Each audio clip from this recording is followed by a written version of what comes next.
네, 오늘 저희 포럼의 세 번째 강연을 시작하도록 하겠습니다. 이번 강연은 김윤회 SK이노베이션 ESG 전략실 전략팀장님께서 SK이노베이션이 그리는 넷제로 미래를 주제로 강연을 해주시겠습니다. 준비되셨나요? 네. 네, 시작하겠습니다. 네, 안녕하세요. 소개받은 SK이노베이션 ESG 전략실의 전략팀장 김윤혜입니다. 오늘 여러분께 말씀드릴 내용은요, 지난 7월에 저희 이노베이션에서 발표한 바 있는 넷제로 특별보고서에서 이미 공개된 내용입니다. 그래서 지금까지 이노베이션이 넷제로에 대해서 어떻게 봐왔고, 그 넷제로를 달성하기 위한 계획들을 어떻게 수립했는지에 대해서 하나씩 말씀드리도록 하겠습니다. 자, 넷제로라고 하는 것을 왜 달성해야 되는지는 이미 많이들 알고 계실 거고요. 오늘 포럼에서도 앞서 말씀하셨던 연사분들께서도 많이 언급하셨을 것으로 생각됩니다. 그러면 저희 이노베이션에서는 이 넷제로를 어떻게 보고 있는지 조금 다른 시각에서 말씀드리도록 하겠습니다. 이노베이션이 지금 추진하고 있는 비즈니스의 핵심 전략은 카본 투 그린이라고 하고 있습니다. 즉 기존의 카본 비즈니스를 이제 그린 비즈니스로 중심축으로 옮겨가겠다라는 것인데요. 이 넷제로라는 것이 단순히 탄소를 발생시키고 있는 것에서 탄소를 줄이자, 이렇게 착한 기업식으로 접근하는 것이 아니라 기본적으로 첫 번째는 생존 리스크에 대한 대응입니다. 저희가 ESG 등급이나 지표들도 얘기하고 있지만 사실 그것보다 더 중요한 것은 국제적으로 얘기하고 있는 에너지 이제 소비에 대한 감소, 그 다음에 그 비중에 대한 변화, 이런 것들입니다. 그래서 저희가 미래에 대해서 이 넷제로에 대한 어떤 대응을 하지 않으면 그 재무적 부담이라든지 기업 가치 하락이 이제 필수적이다, 필연적이다라고 바라보고 있기 때문에 그 네거티브 스크리닝에 대한 부분을 먼저 좀 보고 있습니다. 그리고 두 번째는 이 넷제로의 어떤 국제적인 흐름에서 새로운 비즈니스 오퍼튜너티를 창출할 수 있다라고 바라보고 있습니다. 그래서 보신 분들은 아시겠지만 저희 SK이노베이션에서의 발표했던 넷제로 로드맵 상에서는 기본적으로 이 넷제로 달성 과정에서 나타나고 있는 신규 사업 기회들을 잘 포착해서 탄소 저감에 기여하는 것뿐만 아니라 새로운 비즈니스를 만들어서 수익 창출에도 연결시키고자 하는 흐름들을 가지고 있습니다. 글로벌 ESG 투자 규모도 이러한 관점에서 계속적으로 증가하고 있는 것으로 알고 있고요. 그래서 미니마이즈 디밸류에이션하고 맥시마이즈 리밸류에이션이라는 관점에서 넷제로를 보고 있다, 이렇게 보시면 될 것 같습니다. 많은 분들은 이미 아시겠지만 이 넷제로라는 개념에 대해서 사실 접근하는 것에 있어서 많은 생각들과 관점들이 좀 존재하는데요. 기본적으로 탄소 중립이라고 얘기하고 있지만 탄소 중립 성장이라고 해서 자신들의 사업이 성장하는 것에 있어서 지금보다 더 많은 탄소를 발생시키진 않겠다. 즉 사업 볼륨은 커지지만 탄소의 발생량은 지금처럼 유지하겠다라는 게 탄소 중립 성장이라고 한다면 이 넷제로라고 하는 것은 직접 감축과 그리고 회피 상쇄 등의 수단을 통해서 실질적인 순 배출량을 제로화 시킨다라는 카본 싱크의 개념이 좀 들어가 있다라고 보시면 될 것 같습니다. 직접 감축은 다 아시겠지만 사업장 내에서 에너지 효율화 등을 통한 직접적인 배출량을 감축하는 것이고요. 회피라고 한다는 것은 이제 친환경 제품 등을 생산을 통해서 과거의 다른 제품 대비 탄소 발생량을 적게 만들어서 탄소량을 줄어드는 데 기여한다라는 상대적 배출 저감을 회피라고 하고 있습니다. 상쇄는 우리 어떤 사업 활동 외에 외부 감축 활동 등을 통해서 감축 노력을 인정받는 것인데요. 흔히들 알고 계시는 조림이나 이런 산업들을 상쇄라고 하고 있습니다. 저희 SK이노베이션뿐만 아니라 SK그룹 전체적으로는 지난 6월에 이제 그룹 전 멤버사가 넷제로를 좀 달성하는데 노력하겠다라는 공동선언을 한 바가 있고요. 기본적으로 경영진 전체적으로 넷제로가 하느냐 안 하느냐의 그런 문제가 아니라 이제 필수적인 사항으로 다가오면서 어떻게 그 모습들을 달성해 나갈 것이냐에 포커스하고 방법들을 찾아가는 그런 형태로 접근을 해 나가고 있습니다. 저희 그룹뿐만 아니라 외부 이해관계자 동향도 이제 잘 아실 텐데요. 국가적으로는 이제 EU에서 Fit for 55 계획을 제시하면서 탄소 감축뿐만 아니라 탄소 국경 조정 제도라는 것을 통해서 탄소 국경세 얘기를 하고 있고요. 미국도 이제 고탄소 제품에 대한 관세 부과 법안이 발의되어 있어서 24년도에 시행을 앞두고 있습니다. 이 투자자 관점에서는 클라이밋 액션 100 플러스라고 하는 세계의 이제 대규모 연기금 투자 집단들이 모여서 만든 이니셔티브가 있는데요. 이쪽에서는 지금 기후변화에 대한 전략 공개에 대해서 굉장히 강하게 압박을 하고 있습니다.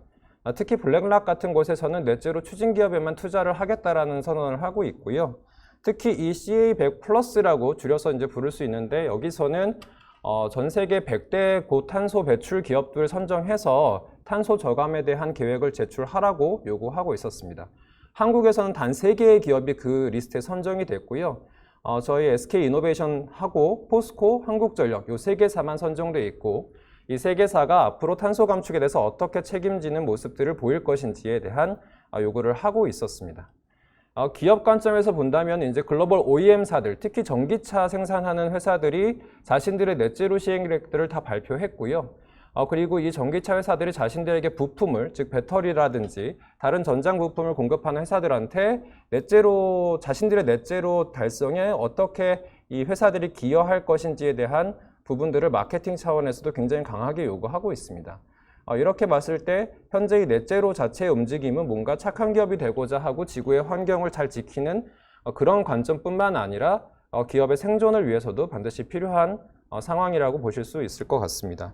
특히 저희 SK이노베이션 같은 경우에는 전통적으로 정유, 석유, 화학 사업을 하고 있는 회사였기 때문에 이 앞으로의 이 넷제로의 흐름 자체가 사업에 굉장히 큰 위기의식으로 다가왔고 그것들을 저희가 새로운 비즈니스에 대한 개발과 즉 그린 앵커링이라고 하고 있는 새로운 그런 그린 비즈니스로의 전환뿐만 아니라 기존의 이 탄소 비즈니스를 어떻게 바꿔 나가면서 새로운 수익을 창출할 것인가 이 관점에서 많은 부분들을 접근했다고 보실 수 있을 것 같고요.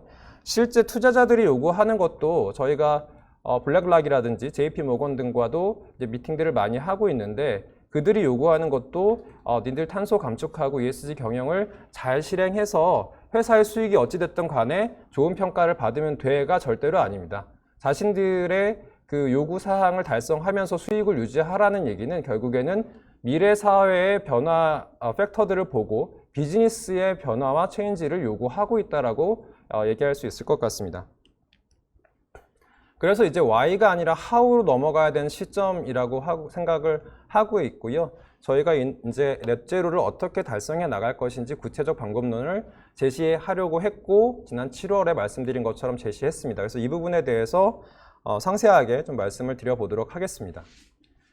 이노베이션의 넷제로 추진 전략은 기본적으로 넷제로 로드맵을 수립하는 것으로 정리가 됐었고요. 이 넷제로 로드맵을 어떻게 수립해서 달성해 나갈 것인가에 대한 계획들을 외부에다 공표하고 투자자들하고 미팅해서 설득하고 하는 과정들을 거쳤습니다. 첫 번째가 앰비션이고요. 저희 SK이노베이션은 2050년 마이너스 알파, 즉 2050년보다 먼저 넷제로를 달성하겠다라는 앰비션을 갖고 있고요. 두 번째 감축 타겟, 즉 그 파리 기후협약 1.5도씨 시나리오에 부합하는 타겟 안에서 스콥3를 포함하는 그런 감축 타겟을 설정했고 세 번째로 실행 옵션들인데요. 실질적으로 외부 투자자들이나 이해관계자들이 볼 때에 실행 가능한 옵션들을 얼마나 잘 적시할 수 있을 것이냐에 대한 실행 옵션 부분들이 가장 큰 고민사항이었다고 보실 수 있습니다. 그리고 이러한 실행 옵션들을 실현시키기 위한 투자 계획인데요. 사실 이 투자 계획상에서의 투자 금액이 저희가 생각하고 있는 카본 리스크 안에서의 재무적 영향도보다 훨씬 크게 된다면은 사실 그 사업은 존속하기 어려운 상황에 처할 수밖에 없습니다. 그래서 이 리소스 플랜에 대한 부분들이 굉장히 중요한 것인데요. 그래서 저희가 이 리소스 플랜도 굉장히 면밀하게 짜면서 실제 카본 리스크보다 선제적 투자를 통해서 카본을 저감시켜 나가고 비즈니스를 변화시키는 것이 회사의 장기적 성장과 기업 가치 보존과 제고에 훨씬 더 유리하다라는 판단을 한 것입니다. 마지막으로 외부 이해관계자가 강력하게 요구하고 있는 기후대응 거버넌스에 대한 부분입니다. 즉 이런 계획들을 그냥 짜놓는 것으로 끝나는 것이 아니라 이 계획의 실행을 경영진 관점에서 어떻게 끌고 나갈 것인지 혹은 그 BOD, 이사회 관점에서 어떻게 끌고 나갈 것인지를 잘 규정하고 정리해 놓고 실제 그 실행을 할 수 있는 체계를 만들어 놓았는지 이 부분이 거버넌스라고 보실 수 있을 것 같습니다. 전체적인 추진 방향성을 세 가지로 정리할 수 있습니다. 즉 이해관계자들의 요구에 부합하는 넷제로 앰비션을 설정하기 위한 세 가지인데요. 앞서 말씀드린 것처럼 2050년을 넷제로 베이스를 하되 조기 달성 옵션을 적극적으로 발굴하겠다라는 얘기입니다. 즉 현재로서 지금 2021년에서 2050년을 바라봤을 때 굉장히 많은 기술의 변화와 발전이 있을 텐데 저희가 처음에 계획했던 것처럼 2050년에 그 끝을 두는 것이 아니라 그런 기술 개발에 적극적으로 참여해서 조기 달성 옵션을 적극적으로 발굴하겠다라는 표시고요. 두 번째는 스콥 3라고 하는 것을 포함해서 이원화된 감축 타겟을 수립한다는 겁니다. 잘 아시겠지만 스콥 1하고 스콥 2는 사업장과 관련된 부분이 많습니다. 즉 스콥 1은 사업 공정에서 직접적으로 배출되는 탄소를 얘기하는 것이고, 스콥 2는 전력 사용으로 인한 탄소 발생량을 얘기합니다. 그러면 스콥 3라고 하는 것은 사실 그 사업장에서 직접적으로 발생하는 것이 아니라 만들어낸 제품과 서비스를 사용하거나 폐기하는 그 단계에서 발생하는 이 밸류체인 전체적인 것을 포함하고 있는 간접 배출량이라고 보시면 될 것 같습니다. 하지만 이노베이션에서는 이 스콥 3를 포함해서 감축 타겟을 수립하는 것으로 정리를 했고요. 세 번째, 앞서 말씀드린 것처럼 이 기후 대응에 대한 거버넌스 체계를 공고히 해서 강화시키는 방안, 이 세 가지를 핵심 내용으로 정리를 했다라고 보실 수 있습니다. 저희가 넷제로 로드맵 수립을 그러면 이제 ESG 전략실이라고 하는 이 이노베이션 계열 전체의 그 ESG에 대한 가이드를 내리는 조직에서만 수립을 할 수 있느냐라는 것이 아닙니다. 사실 저희가 그 넷제로 리포트를 발표하고 나서 많은 회사로부터 벤치마킹 리포트, 그 벤치마킹 인터뷰 요청이 왔고요. 가장 많이 물어보는 것이 과연 몇 명이, 어떤 조직들이 이 참여해서 작업했냐라는 부분입니다. 저희는 사실 말씀드리는 연초부터 이노베이션 계열의 전체 조직이 거의 다 달라붙어서 6개월 동안 TF를 진행했다라고 보실 수 있고요. 이노베이션 계열 산하에 있는 에너지라든지 종합화학, 루브리컨츠 같은 회사들의 각각 담당 조직과 저희가 가지고 있는 한국 내에서는 울산 CLX라는 공장, 서산의 배터리 공장, 그다음에 증평의 LIBX 공장까지 다 합쳐서 TF를 구성한 다음에 그 TF 안에서 이 모든 옵션들을 도출하고 투자비를 산출했다라고 보실 수 있습니다. 그래서 지금 미리 말씀드리는 거 싶은 것은 넷제로라고 하는 로드맵이 굉장히 단순하게 접근할 수 있는 포인트는 아니고요. 이 회사의 전략과 사업의 그 존속 여부와 이런 것들이 모든 것이 걸려 있기 때문에 전사적인 접근이 필요하고, 전사적인 접근을 하기 위해서는 무엇보다 경영진과 이사회의 커미트먼트가 굉장히 중요하다라는 말씀을 좀 드리고 싶습니다. 자, 앰비션입니다. 앞서 말씀드렸듯이 이원화된 접근을 하겠다라고 말씀드렸고요. 2050년보다 먼저 달성하겠다라는 앰비션 하에서 첫 번째 앰비션은 넷제로 오퍼레이션이라는 이름을 붙였습니다. 즉 저희가 사업장에서 직접 감축을 하겠다라는 얘기고요. 그 다음에 두 번째로 스콥 3에 대해서는 그 Below Halving Intensity라고 해서 반보다 더 많이, 즉 절반 이상의 인텐시티를 감축하겠다라는 것입니다. 먼저 그 인텐시티는 그 탄소 집약도를 얘기하는 것이고요. 탄소 배출량 전체가 아니라 우리가 생산해내는 제품이나 에너지원 혹은 매출액, 여기에 담아있는 탄소 발생량을 나눈 값이라고 보시면 될 것 같고요. 나중에 뒤에서 조금 더 자세히 설명드리도록 하겠습니다. 이 넷제로 오퍼레이션이라고 하는 것은 사업장 안에서 발생하는 직접 감축을 일단 기본으로 하고 있고요. 스콥 1이라고 하는 부분이 바로 그 공정 효율 개선이나 카본이 조금 덜 나오는 원료로 바꾸거나 운영 최적화를 더 심화시키거나 하는 방식들의 직접 감축이라고 볼 수 있고, 스콥 2는 앞서 말씀드렸듯이 사용하는 전력에 대한 부분입니다. 그 전력에 대한 것을 재생에너지로 도입하면서 에너지로부터 발생하는, 즉 전력으로부터 발생하는 탄소 산정 배출을 제로화시키겠다라는 관점으로 보시면 될 것 같고요. 오프셋은 외부 크레딧 확보입니다. 외부 크레딧 확보는 앞서 말씀드렸듯이 회피하고 상쇄라고 나눠 볼 수가 있을 것 같은데요. 회피 같은 경우에는 친환경 제품 서비스를 생산하면서 기존 제품 서비스 대비 탄소를 얼마나 줄였는가에 대한 부분입니다. 근데 이 부분은 크레딧 확보가 조금 쉽지 않은 것이 외부 사업으로서 인정을 받아야 그 제품에 대한 그 탄소 저감 부분이 인정이 되는 차원입니다. 저희 이노베이션 계열 같은 경우에는 루브리컨츠의 친환경 윤활유가 이 부분에 대한 작업들을 좀 하고 있다고 보시면 될 것 같고요. 그 외에는 말씀드린 것처럼 조림 사업 같은 그런 크레딧 확보가 있습니다. 이 크레딧 확보는 사실은 오프셋을 하기 위해서 돈을 쓰는 것과 사실 똑같다는 얘기고요. 그렇기 때문에 이노베이션 같은 경우에는 진정성 차원에서 직접 감축에 훨씬 더 많은 노력을 하겠다고 입장으로 보시면 될 것 같습니다. 자, 스콥 3 같은 경우에는 말씀드렸듯이 인텐시티를 저감시키는 건데요. 스콥 3는 사업장에서 직접적으로 발생하는 것을 우리의 노력을 통해서 저감하는 것에 한계가 있는 부분입니다. 즉 소비자가 사용하는 부분, 어떤 제품이 쓰고 남아서 폐기될 때 연소되는 부분, 원료를 들여올 때 수송하는 배에서 나오는 탄소, 이런 것들이 다 사실 포함된 게 스콥3입니다. 그래서 스콥3를 저감시키는 가장 핵심적인 방법은 비즈니스 변화, 비즈니스 체인지고요. 이 비즈니스 포트폴리오 혁신 전략 하에서 저희 이노베이션도 이 스콥3를 저감시키는 방법을 접근하고 있고요. 그래서 포트폴리오를 로카본 비즈니스 중심으로 전환하거나 기존 카본 비즈니스의 제품 믹스를 바꾸거나 그다음에 바이오퓨엘 같은 것들을 도입하거나 이런 부분들로 옵션들을 좀 산출했다라고 보시면 될 것 같습니다. 이 스콥3는 사실 기업이 책임을 져야 하느냐에 대한 논의가 사실 많이 있고요. 글로벌리 스콥3에 대해서 명확한 기준이 사실 존재하지는 않습니다. 그래서 스콥3는 그 회사가 어느 정도 책임감을 가지고 접근하겠다라고 얘기하고 그 부분을 외부 전문기관한테 인증을 받는 형태로 많이 진행을 하고 있고요. 특히 이 스콥3 같은 경우는 외부 투자자나 이해관계자가 많이들 요구하고 있는 부분입니다. 근데 저희 같이 이제 정유 석유화학을 하는 곳에 있어서는 스콥3를 줄일 수 있는 가장 좋은 방법은 저희의 이제 공장을 매각하는 것이죠. 그 사업을 접지 않으면 사실 스콥3는 계속 발생할 수밖에 없습니다. 왜냐하면 제품들이 나오게 되면 제품을 소비하게 되고 제품을 폐기하게 되니까요. 근데 저희가 앞서 말씀드렸듯이 그 CA100플러스의 투자자들과 미팅했을 때 당신들이 스콥3를 저감하라고 얘기하는 것이 과연 우리가 사업을 포기하라는 것이냐라고 직접적으로 물어봤을 때 그들의 입장은 전혀 그렇지 않다라는 겁니다. 무슨 얘기냐면 그들이 현재 명백히 그만 투자하라고 요구하는 것은 석탄이고요.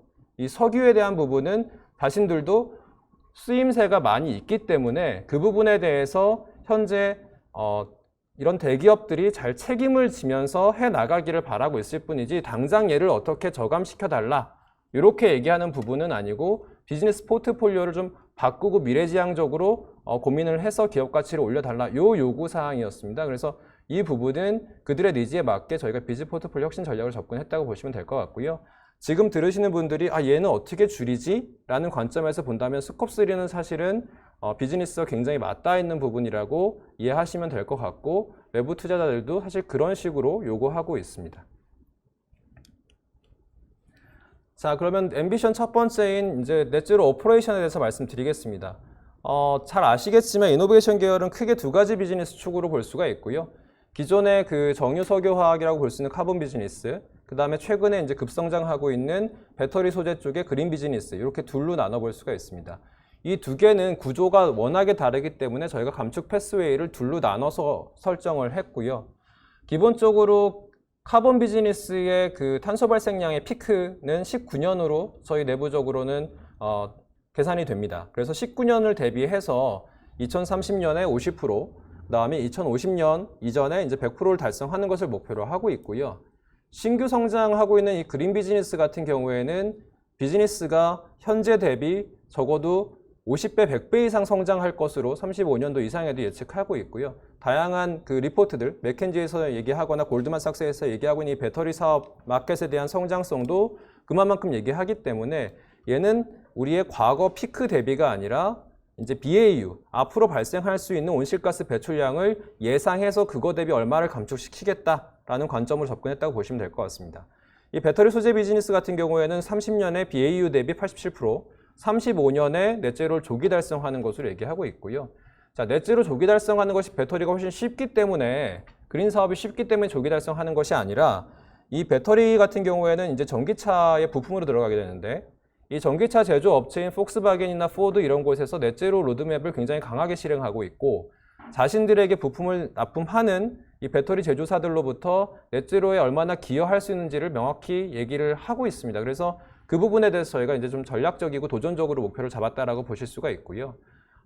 이 배터리 같은 이 그린비즈 같은 경우에는 많은 부분들의 탄소가 이 전기 사용에서 발생하기 때문에 이 사실 재생에너지를 얼마나 빠르게 도입할 수 있느냐가 관건입니다. 다행히 지금 배터리 공장들이 지어지고 있는 곳은 대부분이 유럽과 미국 쪽인데요. 특히 유럽 쪽은 재생에너지 사용에 대한 비용이 국내나 중국보다 높지 않기 때문에 그 부분들에 있어서 저희가 빠르게 진행할 수 있는 부분이고 이 부분에 대한 얘기는 뒤에서 또 말씀드리도록 하겠습니다. 네, 스콥 1, 2에 대한 카본 비즈니스 패스웨이고요. 저희가 앞서 말씀드린 것처럼 직접 감축을 중심으로 하고 있기 때문에 공정 효율을 개선하고 연료를 전환한다거나 그 다음에 저탄소 연료를 도입하고 운영을 최적화하는 부분, 그 다음에 재생에너지 발전 전력을 구매 활용하는 부분, 그 다음에 추후 CCS 등을 도입하는 부분을 통해서 대부분의 양들이 감축하게 되는 것이고요. 30년을 기점으로 해서, 30년을 목표로 해서, 그다음에 외부 크레딧 같은 경우에는 이제 한 47만 톤에서 한 6% 정도 차지하고 있다고 보시면 될 것 같습니다. 즉 외부 감축은 6% 정도 수준이고 나머지 저희가 직접 감축에 이렇게 노력을 한다라고 보시면 될 것 같고요. 외부 투자자들도 이 부분에 대해서 굉장히 긍정적인 평가를 갖고 있습니다. 재생에너지에 대한 질문들이 사실 있으실 수도 있는데요. 이 재생에너지는 현재 우리나라 같은 경우에는 녹색요금제를 연초에 실시를 했고 저희는 이제 IET, 즉 배터리 소재 쪽이 국내 공장에 대해서 100%의 전력을 녹색요금제로 이제 전환하는 그런 형태로 재생에너지를 시작을 했고요. 다른 부분들은 저희가 이제 REC 구매라든지 이런 부분들을 풀 계획인데 현재 우리나라 같은 경우에 보면 유럽이나 미국 대비 굉장히 재생에너지의 비율이 높지는 않습니다. 한 2%, 2.5%로 볼 수 있고 미국이나 유럽 같은 경우에는 8에서 10% 정도가 재생에너지를 이제 도입하고 있다라고 보시면 될 것 같은데 이 부분은 사실 그래서 국가적인 어떤 기반의 지원이 있지 않는 이상 사실 굉장히 비용이 많이 들어갈 수밖에 없는 차원이라고 보실 수 있고요. 이 부분은 계속 정부 쪽하고의 그 협력과 이런 것들을 통해서 재생에너지 발전에 대한 도입 비중을 높여간다라고 보시면 될 것 같고 이 부분은 비단 저희 SK이노베이션뿐만 아니라 저희와 같은 목적을 가진 다른 회사도 마찬가지로 접근하셔야 된다라고 말씀드릴 수 있을 것 같습니다. 자, 두 번째 이제 그린비즈에 대한 패스웨이인데요. 그린비즈는 앞서 말씀드렸듯이 사업이 계속적으로 성장할 것이기 때문에 온실가스 발생 예상치 대비 감축 포션이라고 보시면 될 것 같고요. 배터리나 소재를 생산하는 것에 있어서 가장 많은 탄소를 배출하는 곳은 이제 그 전력 사용입니다. 그래서 신재생 에너지 발전 전력 도입이 사실 굉장히 많은 부분을 차지하고 있고요. 그다음에 두 번째로 지금 배터리가 생산된 지는 얼마 되지 않았기 때문에 앞으로 이 생산 기술이나 공정 기술이 발전하면서 오퍼레이션 에피션시, 즉 운영 효율성이 제고될 가능성이 굉장히 높습니다. 그래서 이 부분에 대한 포션이 좀 상대적으로 크다라고 보실 수 있을 것 같고요. 현재 그 내부 보일러 같은 경우가 LNG를 떼게 되는데 디젤 같은 거 하는 건 이미 시대가 좀 지났고 저희는 LNG를 다 떼고 있는데요. 그거를 나중에는 이제 전기로 치환하게 되면 그 나머지 부분들이 좀 이제 없어지는 그런 방식이고 그거 이외에 남은 부분은 이제 외부 크레딧 확보를 통해서 정리해 나가는 그런 차원입니다. 여기 보시면 또 CCS, CCU가 있는데요. 잘 아시겠지만 특히 CCS 같은 경우에는 탄소를 포집해서 저장하는 방식인데 이번에 국가 그 넷제로 로드맵 상에서도 CCS가 너무 많이 언급되면서 좀 비판을 받고 있죠. 근데 이 CCS 같은 경우에는 저희가 실제 국책 사업에 저희 SK이노베이션이 참여하고 있고요. 동해가스전이 있는데 동해가스전이 23년도에 고갈됩니다. 그럼 그 가스전이 텅 비게 되죠. 그럼 그 가스전에 이산화탄소를 주입하는 그런 프로젝트를 진행하고 있고요. 거기서 나오는 것이 연간 40만 톤 정도라고 볼 수 있습니다. 묻을 수 있는 양이. 그래서 지금 그 프로젝트를 진행해서 거기에 있는 실질적인 프로젝트를 가지고 저희가 이 CCS에 해당하는 탄소 감축량을 산정했다라고 보시면 될 것 같습니다.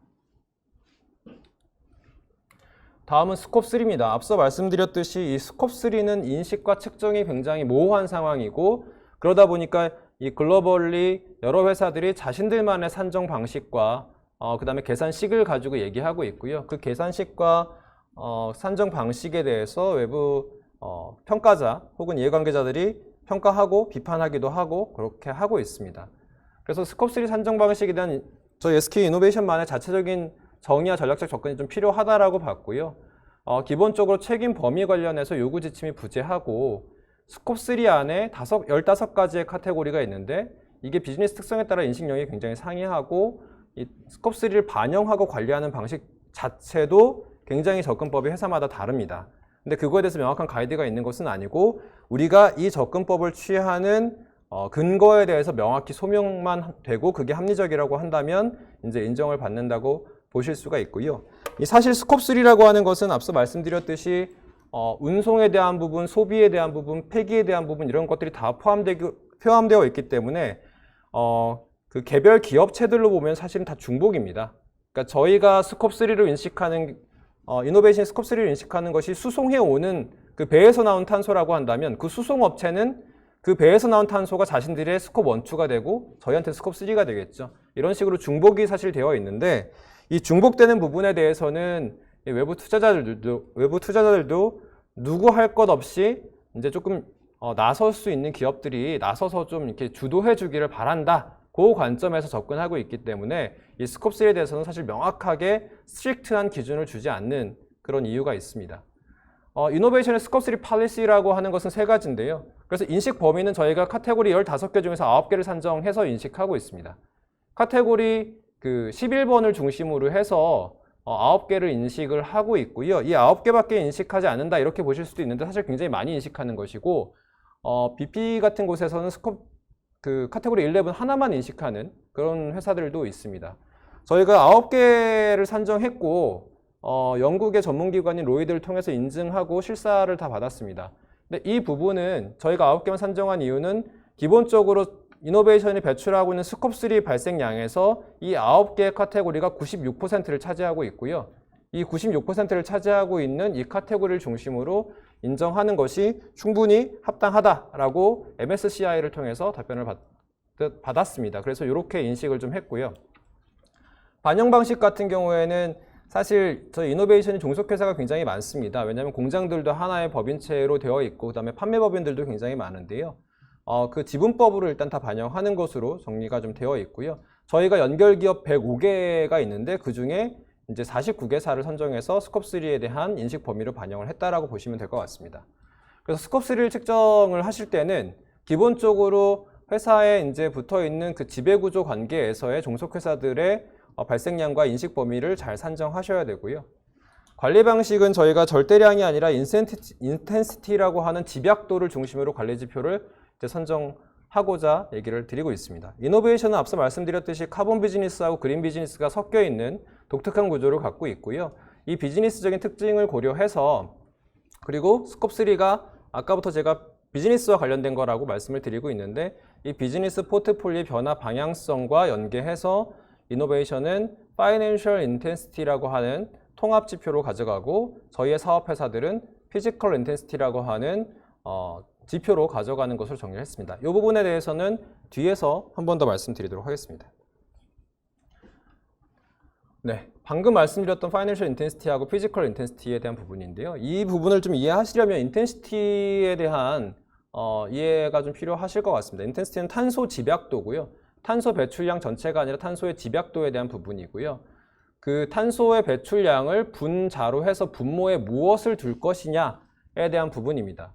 파이낸셜 인텐시티는 기본적으로 매출액이나 고정 자산 이런 것들을 분모로 둔 탄소 발생량을 의미하고요. 그랬을 때 원단위 탄소 발생량이 집약도로 나오게 되는 것으로 이해하시면 될 것 같고요.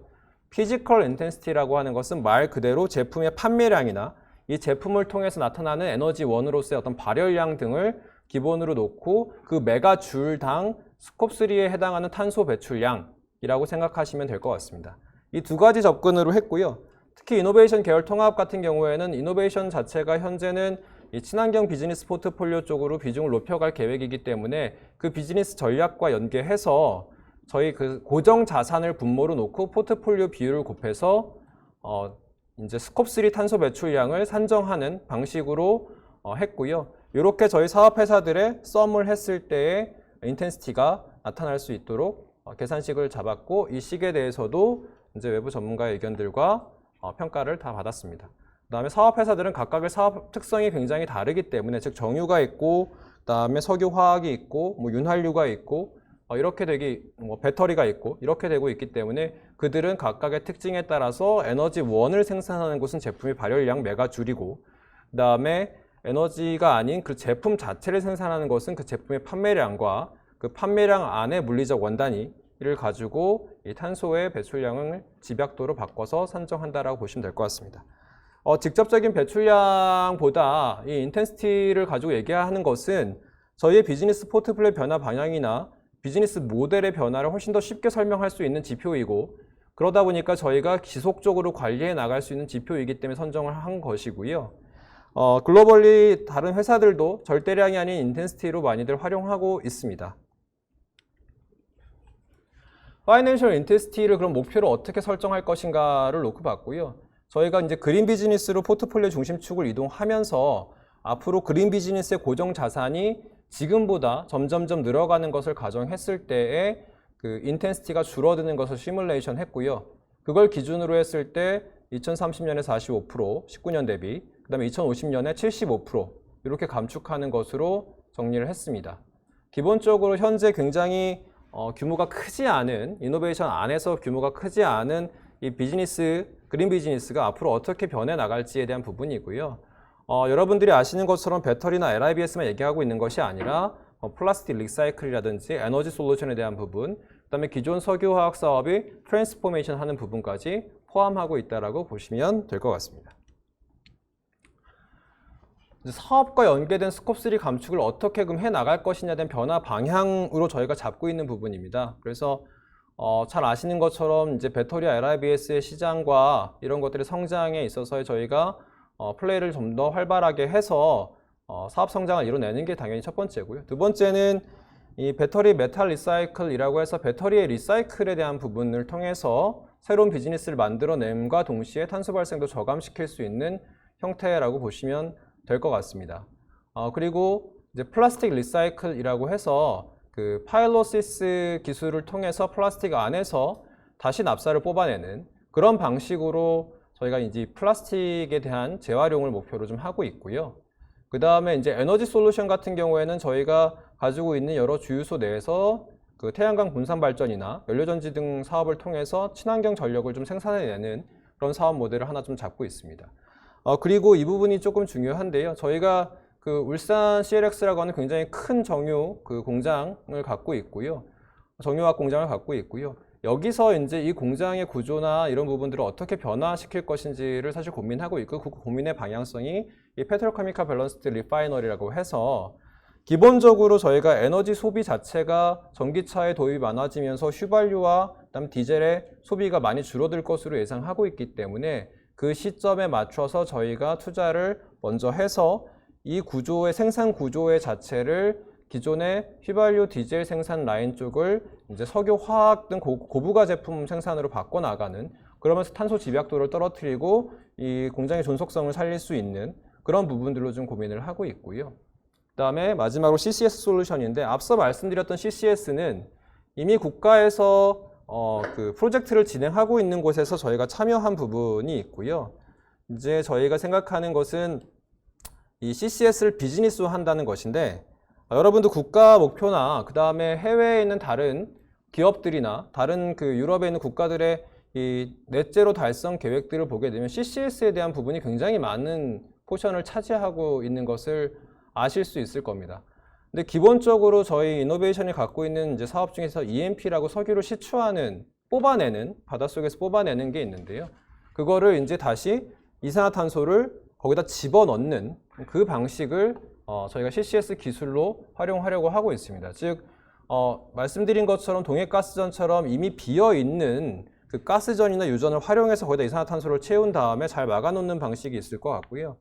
그게 아니라 이 대륙봉 안에 있는 염수층이라고 해서 거기다가 이산화탄소를 주입하게 되면은 광물화가 되는 그런 현상이 있습니다. 그래서 그 대륙봉의 염수층을 찾아서 이산화탄소를 이제 매립하는 그런 방식의 기술 사업을 좀 진행하려고 하고 있고요. 이 사업 구조의 전환 자체가 저희 당사의 탄소 배출량뿐만 아니라 이제 다른 회사들의 이 탄소 배출량에 대한 저감과 이런 니즈가 많은 회사들을 한테 서비스할 수 있는 비즈니스 기회로 이제 보고 있다라고 보시면 될 것 같고요.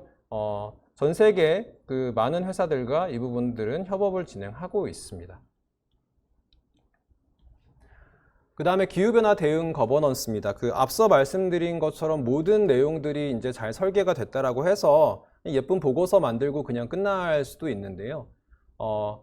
그렇게 끝나는 것이 아니라 이제 외부 투자자들이 굉장히 요구를 많이 하는 것은 사실 이 거버넌스에 많이 포커스가 되어 있습니다. 계획은 각사가 어떻게든 자기들 그 현재 어떤 실황에 맞춰서 잘 잡았을 텐데 이걸 실행할 수 있느냐 아니면 굉장히 터무니없는 얘기를 하고 있느냐에 대한 부분은 사실 이 거버넌스를 통해서 확인하겠다라는 얘기들을 많이 하고 있고요. 실제 그 해외의 여러 그 글로벌 선도 기업들은 거버넌스에 대해서 굉장히 잘 타이트하게 짜서 공시를 하고 있습니다. 저희 SK이노베이션도 이미 이 부분에 대해서 공시를 했고요. 기본적으로 저희 CEO KPI의 넷제로와 ESG 항목을 합쳐서 20%나 평가에 반영이 되어 있고 이 평가를 평가 보상과 연계하게끔 해놨습니다. 그리고 이사회 내에서 이 평가 점수를 산출하게끔 되어 있고요. 뭐 전략부서가 산출해서 사장님께 올리고 이런 것이 아니라 이사회에서 그 부분들을 평가하게 돼 있고 특히 넷제로 같은 경우에는 수치적으로 나오는 것이기 때문에 피해갈 수 없는 상황이 돼 있다고 보시면 될 것 같습니다. 기본적으로 2030년 50%, 2050년 얘기하고 있잖아요. 지금의 CEO가 그때까지 있을 거라는 보장이 전혀 없죠. 그런 상태에서 그걸 굉장히 진지하게 받아들일 경영자가 사실 오너 말고는 없을 거라고 생각들을 많이 하실 것 같습니다. 근데 이렇게 KPI에 연 단위로 걸어놓게 되면 CEO로서는 굉장히 신경 쓸 수밖에 없는 상황이 되고요. 이사회에서도 이 부분을 굉장히 신경 써서 볼 수밖에 없는 상황이 될 수 있습니다. 그래서 이런 거버넌스를 외부 투자자가 굉장히 강하게 요구하고 있다고 보시면 될 것 같고요. 저희 이노베이션이 이번 7월에 그 다음에 그 BOD 구조를 개편하면서 ESG위원회를 신설했고 ESG위원회 안에서 이 기후변화 대응과 넷제로 추진 경과에 대해서 점검을 하고 있고요. 기본적으로 저희는 다른 투자건, 다른 비즈니스에 대한 투자건들도 ESG 관점에서의 검토를 진행하고 있습니다. 그래서 저희 ESG 전략실 같은 경우가 실제 이노베이션의 투자심의위원회라든지 이런 데 참여하고 있고 그다음 ESG위원회가 미래전략위원회와 같이 되게 중요한 사업적인 투자건에 대해서 함께 검토하는 그런 프로세스로 진행되고 있기 때문에 기본적으로 이 ESG 거버넌스, 그 다음에 기후변화 거버넌스에 대해서는 굉장히 신경을 많이 쓰고 있다라고 보시면 될 것 같고 외부에다가 계획을 잘 짜서 우리 이렇게 감축할 거예요 라고 얘기하시는 것도 중요하지만 거버넌스를 어떻게 갖춰 나갈 것인지에 대해서 어필하는 것이 상당히 중요합니다. 앞서서 그 다른 두 연사분이 분명히 TCFD 얘기를 하셨을 텐데요. TCFD의 주요 항목 중에 하나가 첫 번째 항목이 지배구조입니다. 이 지배구조 안에서 어떻게 기후변화 대응에 대한 얘기를 하고 있을 것인가가 첫 번째고 두 번째가 전략이거든요. 이 전략은 기후변화 시나리오와 그에 따른 재무적 리스크를 측정해라인데 사실은 두 번째가 기술적으로는 더 어렵지만 정무적으로는 첫 번째가 사실 쉽지 않습니다. 그 부분에 대해서 명확히 짚어나가는 것이 제일 중요한 포인트라고 보시면 될 것 같습니다. 앞서 말씀드렸던 이런 넷제로 로드맵에 대한 내용은 지금 체계적으로 정리를 해서 저희가 7월 중순경에 웹에다 발표를 했고요. 뭐 한글본하고 영문본 다 나왔고 외부 투자자들에게도 다 송부를 했습니다. 이노베이션 홈페이지에 들어가시면 다 다운로드 가능하고요. 제가 말씀드린 내용들이나 숫자들 다 보실 수 있습니다. 다 공개해 놨고요. 이걸 보시면 이런 식으로 접근하는구나 라고 이제 아실 수 있을 것 같습니다. 자, 넷제로의 이제 현재입니다. 저희가 이 넷제로 로드맵 그 다음에 넷제로 특별보고서를 발표하고 난 이후에 8월 초쯤 됐을 때 그 1.5도씨 달성 자체가 이제 좀 불확실성이 점점 높아지는 것이 아닌가라는 6차 보고서, IPCC 6차 보고서가 나왔고요. 우리가 산업화 이전 대비 1.5도씨 상승 억제 목표를 얘기하는 것이 파리 기후 협약이었으나 이미 1.1도가 상승했으니까 0.4도 정도밖에 여유가 없다. 그래서 넷제로 달성 시점을 당겨야 된다. 이런 얘기들을 사실 하고 있는 단계라고 이제 보여집니다. 그래서 중요한 거는 지금 이제 빨리 이 부분들을 정리해서 저희 비즈니스와 각사의 비즈니스와 잘 연계하지 않으면 이제 준비에 있어서 굉장히 좀 뒤처질 수밖에 없다라고 좀 보여질 수 있고요. 그게 단순히 그 관련 부서의 준비만 늦춰지고 뭐 평가를 잘못 받고 이런 게 아니라 회사의 비즈니스 상황에서 탄소와 연결된 특히 회사들은 굉장히 이 부분에 대해서 비즈니스적으로 신경을 많이 쓰셔야 된다라고 보실 수 있습니다. 자, 이노베이션의 그 키워드, 넷제로 키워드를 그 마지막으로 한번 정리해 보겠습니다. 그 넷제로를 대하는 이노베이션의 태도라고 볼 수 있는데요. 첫 번째, 매각보다는 직접적인 어떤 책임감 하에서 감축한다라는 부분입니다. 우리가 배출한 온실가스를 우리가 책임지고 해결하는 방식이기 때문에 사업을 매각하는 방식을 좀 지향하고 있다라고 보시면 될 것 같고요. 사실 매각하는 방식이 훨씬 더 쉽습니다. 그 매각하는 뭐 구매자를 구하는 것은 물론 어렵지만 이 탄소량만 놓고 봤을 때 매각하는 것이 굉장히 쉽고요. 하지만 투자자들이 그렇게 매각하는 것을 요구하고 있는 것도 전혀 아니기 때문에, 왜냐하면 넷제로에 대해서 별로 책임감을 느끼지 못하는 회사가 그냥 공장을 사버려서 탄소를 막 배출하고 있으면 문제가 오히려 더 되겠죠, 지구적으로는. 그리고 유럽이 이번에 CBAM이라고 해서 탄소 국경세 발표한 이유도 사실은 중국 쪽 업체에 대한 견제라는 설이 굉장히 많습니다. 그래서 유럽 내 자국 회사들을 보호하기 위해서 중국 쪽에서 탄소 발생을 마음대로 하고 만들어낸 원재료라든지 제품들을 그대로 구매하는 것을 막고자 하는 것이고요. 방식은 유럽 안에 있는 회사들한테 그 책임을 물고 인증서를 구매하게 했지만 실질적으로는 그 구매 비용이 원재료 업체에게 전가될 거라는 것을 깔고 가고 있는 그런 형태이기 때문에 책임감을 더 강조하고 있다고 보시면 될 것 같고요. 두 번째로 경영 전략으로 내재화인데 담당 부서가 해서는 사실 되지 않습니다. 이거 예전에 SV 하듯이 뭐 사회공헌 이런 거랑 전혀 차원이 다른 얘기이기 때문에 굉장히 비즈니스적으로 접근하셔야 되고 전략화되지 않으면 경영진의 커미트먼트는 물론 실행 단계까지 갈 수도 없는 상황이고요. 그리고 세 번째로는 성과에 대한 부분들이 굉장히 이 경영진의 성과하고 맞닿아 있어야 된다. 그렇지 않으면 이 부분들의 실행력을 갖춰나가기 어렵다. 이렇게 말씀드릴 수 있을 것 같습니다. 자, 지금까지 말씀 들어주셔서 감사합니다. 네, 말씀 잘 들어봤습니다. 넷제로가 요즘 ESG에서 정말 핫한 주제이기도 한데요.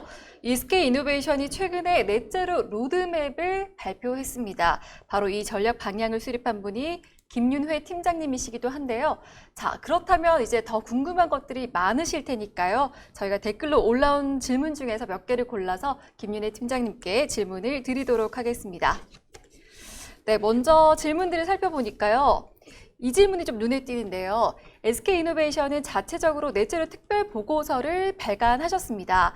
기업 내부에서 전문성 있는 보고서를 만들 수 있었던 그런 비결이 좀 궁금하다고 해주셨고요. 어떤 경력의 직원들이 모이셨는지 또 그 직원들의 스터디 방식은 어떻게 진행을 했는지 궁금해하시거든요. 네, 아까 앞에서 말씀드렸듯이 저희 넷제로 특별 보고서는 넷제로 로드맵을 먼저 만들어 놓고 그걸 보고서화한 거라고 보시면 될 것 같고요. 기본적으로 전사에 관련되어 있는 모든 조직과 현장, 그 다음에 경영진까지 해서 6개월 이상의 TF 프로젝트를 거친 결과물입니다. 그래서 담당자 뭐 한 10명 모여서 쓴 보고서가 아니고요. 정말 몇십 명이 모여서 이 안을 도출하고 투자 옵션을 검토하고, 그 다음에 외부 전문가들한테도 조언을 받고, 그 다음에 저희가 인증을 받고 하는 굉장히 대규모의 프로젝트였다라고 보시면 될 것 같고, 그렇게 진행됐기 때문에 저희가 이 부분들을 만들 수 있었고요. 그 안에서의 저희 이제 기술원, 그 다음에 저희 어떤 분석원, 이런 여러 특수 직무나 전문 직무에 계신 분들도 굉장히 많이 이제 관여를 했기 때문에, 그리고 공장 현장에 있는 분들까지, 그래서 전체적으로 다 모여서 만들었다고 보시면 될 것 같습니다. 이게 어떤 특정 부서와 특정 그 경력을 갖춘 사람들이 모여서 만들어낼 수 있는 수준은 아니라고 저는 보여지고요. 그렇게 됐을 때 오히려 실행력과 그 다음에 누가 봐도 말도 안 되는 그런 이제 상황이 나올 수 있다라고 보여지기 때문에, 만약에 접근하신다라고 한다면 굉장히 이 기초공사를 잘 해놓고 진행을 하셔야 될 포인트가 있고요. 저희 이노베이션이 어느 날 갑자기 넷제로 하자라고 진행한 것이 아니라, 사실 작년, 재작년에는 이 ESG, 그 다음에 ESG에서 우리 탄소에 대한 리스크가 굉장히 크고 이게 우리 경영에 있어서 굉장히 중요한 아젠다로 다가올 것이라는 이 경영층과 구성원들의 인식 변화에 대한 노력들을 굉장히 많이 해왔습니다. 그래서 그런 컨센서스가 사전에 있었기 때문에 이런 것들이 가능했다라고 이해해 주시면 더 좋을 것 같습니다. 네, 전사의 핵심 전략으로 넷제로를 추진하면서 넷제로 로드맵이 있었기 때문에 또 그 바탕이 좋았던 것 같습니다. 탄소 배출 감축에서 질문을 보니까요. 아직은 그 스코프3가 의무사항이 아닌데 SK이노베이션이 이 부분에 또 적극적으로 대응을 하고 있는데 그 배경은 무엇인지, 그리고 스코프3 측정 및 감축 과정에서 전문 컨설팅 업체와의 협업은 이게 필수적인 과정인지도 질문을 주셨습니다. 일단 스콥3는 앞서도 말씀드린 것처럼 의무사항은 아니고요. 하지만 스콥3에 대한 책임을 선도 업체가 어느 정도 인식해 주기를 외부 투자자들이 굉장히 강하게 요구는 하고 있습니다. 그래서 접근하는 것이 맞고요. 두 번째는 그 기본적으로 비즈니스의 변화를 스콥3에 연결하고 있는데, 이 넷제로가 그 넷제로 이셀프로 존재하는 것이 아니라 비즈니스 전략하고 맞닿아 있기 때문에 저희는 스콥3에 대해서 굉장히 자신 있게 접근할 수 있었고, 이미 비즈니스 전략을 그런 식으로 잡아놓고 넷제로를 바라보고 있었기 때문에 사실 스콥3에 대한 접근 자체가 비즈니스 변화와 맞물려서 접근할 수 있었던 포인트가 있다라고 보시면 될 것 같고요. 외부 전문 업체와의 어떤 협업 이런 부분들은 사실 지금 이 스콥 3에 대한 이해도가 높지 않은 상황에서는 사실 굉장히 필요하긴 한데 솔직히 말씀드리면 외부 전문 업체가 스콥 3에 대한 이해가 높은 회사가 거의 없다라고 보시면 될 것 같습니다. 지금 이 부분이 이 국내에 있는 이 전문 업체들도 굉장히 스터디를 하고 있는 부분이고 생소한 부분이고요. 자기들이 굉장한 전문가라고 접근하시면 오히려 조심해야 되고 저희는 그 외부 전문 업체와 협업하면서도 서로 같이 되게 많이 스터디하면서 진행했다라고 보시면 될 것 같고요. 이 배출량에 대한 산정과 인정 이런 부분들은 외부 인증기관이라고 하는 인증기관이 따로 있습니다. 그래서 그 인증기관을 통한 인증은 이제 진행해야만 외부에 공시할 수 있다라고 보시면 될 것 같습니다.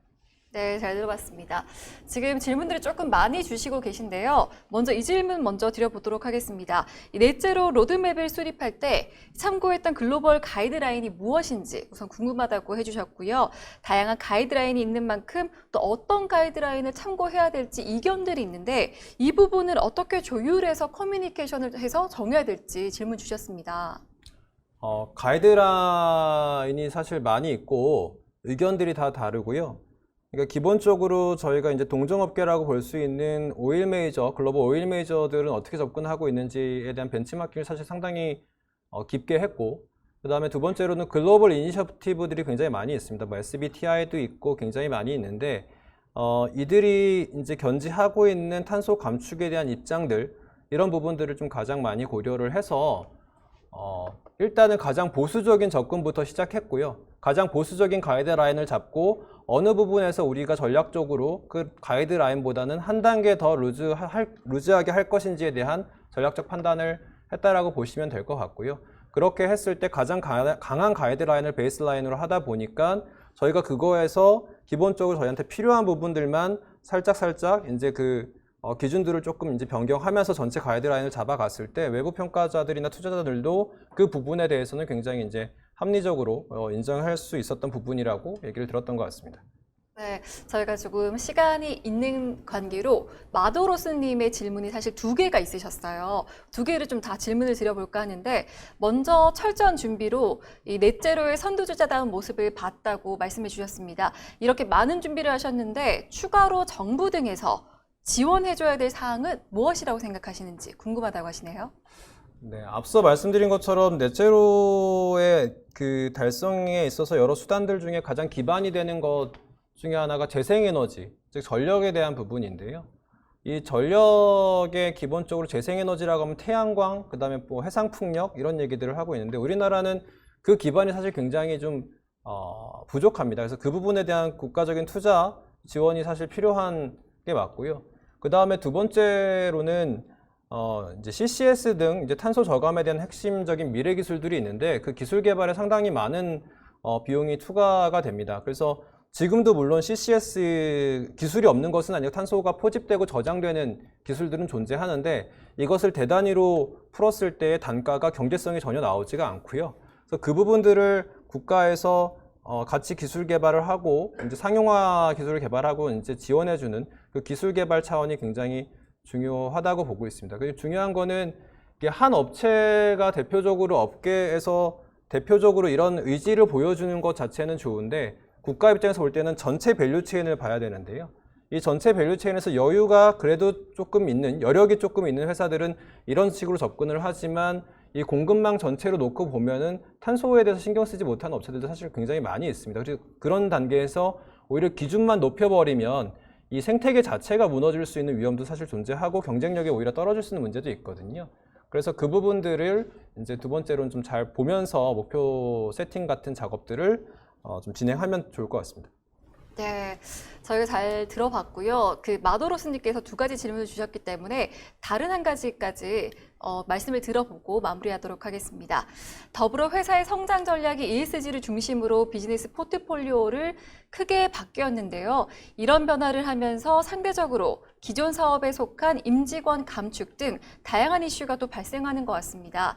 이런 현상이 특히 국내 기업에만 중점적으로 발생을 하는지 또 비슷한 사례가 있었다면 어떤 슬기로운 방법으로 극복을 하셨는지 궁금하다고 말씀해 주셨거든요.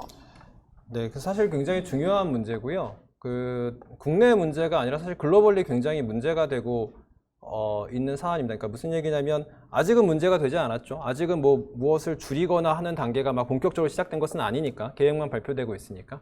근데 글로벌 투자자들 특히 블랙락이나 이런 데서들도 얘기하고 있는 게 넷제로를 달성하는 과정과 에너지 트랜지션이 발생하는 과정에서 소외되는 소외계층이 사회에만 존재하는 것이 아니라 회사 안에서의 구성원들에게도 그런 계층이 존재할 수밖에 없다라는 부분이 소셜적으로 접근을 해야 되고 그걸 해결해야 된다라는 이슈를 얘기를 하고 있고요. 그래서 그 부분에 대해서는 지금 글로벌리 굉장히 고민이 많은 상황인 것으로 알고 있습니다. 그래서 이노베이션도 역시 그 부분이 굉장히 고민이고 이 카본 비즈니스 자체에 대해서 기존 구성원들이 어떻게 이제 이해하는지 이 부분에 대해서 굉장히 조심스러운 것도 사실인데 앞서 말씀드렸듯이 저희가 사업을 축소하거나 매각하는 것이 아니라 그 비즈니스의 틀을 유지하면서 새로운 제품을 개발하거나 비즈니스 구조를 변화시키면서 이게 잘 전환될 수 있도록 투자를 가져가는 그런 방식으로 저희가 기존 구성원들이 즉 탄소 비즈니스를 종사하고 있는 구성원들도 미래 비전을 좀 느낄 수 있는 그런 비즈니스 전환을 지금 만들어내고 있다라고 보시면 될 것 같고요. 앞서 말씀드렸던 그런 뭐 페트로케미칼 밸런스 리파이너리라든지 그리고 저희 CCS 솔루션 같은 것들이라든지 이런 부분들이 기존의 그 사업을 영위하고 있는 구성원들이 계속적으로 이제 기여할 수 있고 참여할 수 있는 그런 사업 모델들을 만들어가고 있다라고 보시면 될 것 같습니다. 네, 충분히 답변 되셨는지 모르겠습니다. 저희가 오늘 정말 좋은 내용들을 가지고 주제로 잡아서 많이 이야기를 했던 것 같은데요. 특히나 여러분들께서 주신 질문 덕분에 더 뭔가 걱정이 앞서됐던 부분들이 더 보완이 되어서 좋은 질문과 답변으로 이어질 수 있었던 것 같습니다. 함께 수고해주신 김윤회 팀장님 정말 고생하셨습니다.